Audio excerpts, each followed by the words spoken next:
หารก็เกลือเศร้าแรงเกลือเทือละโลป่าย2 ถ้วยนี่แหละเทือละโลป่าย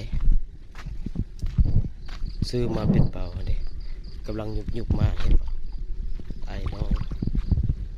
พี่น้องครับเห็นบ่เนาะตัวยังน้อยอยู่นี่เห็นไหมครับ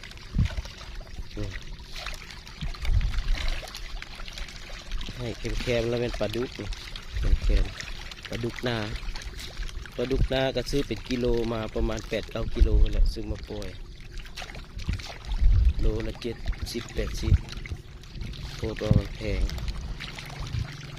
ในคำกับนี้หักบทันใหญ่